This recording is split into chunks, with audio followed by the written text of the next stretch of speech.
Hey, what's up guys? I'm James Alvarado, this is Rad Company, and it's time for Enjoyed or Unjoyed, the weekly segment where I make it rain with the social currency that is my opinion. And yes, if you saw my subscriber count or my non-existent clout score, you'd know that means you're probably going to leave this video poorer than you were when you got here.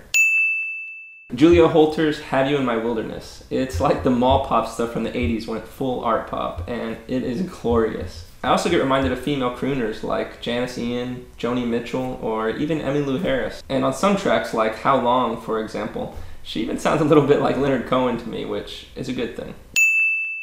Cohhed Cambria's The Color Before the Sun. I can usually find 2 to 3 songs that I like a lot on each Cohhed record. And some of their older stuff I dig all the way through, some really awesome stuff. But on this one, everything just feels really bland, and the guitar work especially feels super lazy. There weren't any songs on this record that I wanted to revisit or found myself wanting to give another shot. Just didn't like it. Clutch, Psychic Warfare. This record is such a good time. It just is totally Blast Tyrant era Clutch to me, which that's one of my favorite Clutch records, so makes sense. And I just found myself super enthused on the narrative of this thing, the guitar riffs and the production, just really great all around.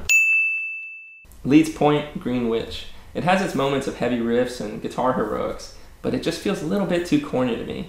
And that's not necessarily a bad thing by default. I just don't think the band is aware of that. And that just makes it awkward for everybody.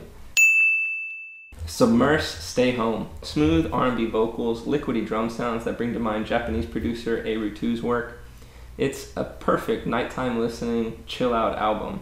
If an album makes me want to put my headphones on and go take a walk around the block under the lights, I'm probably going to like it.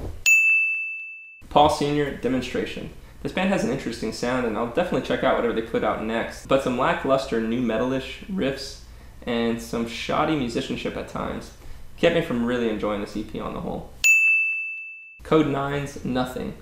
This album is a lot of things. It's upbeat and spastic, but feels ambient. It vibes of dubstep, grime, footwork, and garage, but never fully fleshes itself out into any one of those specific genres.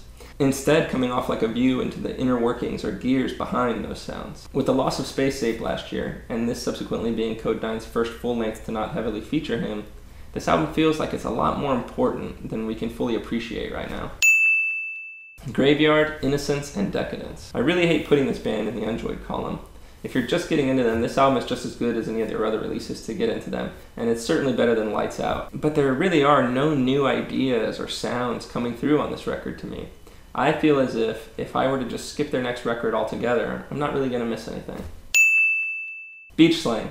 The things we do to find people who feel like us. They've got such a cool sound, almost like an updated Goo Goo Dolls. They cover familiar territory from the emo and pop punk genres, but they infuse the alt-rock in a way that they avoid common sounds or tropes from the genre, and come off sounding very fresh to me. That's all I got for this week. What have you guys been listening to? Let me know in the comments below.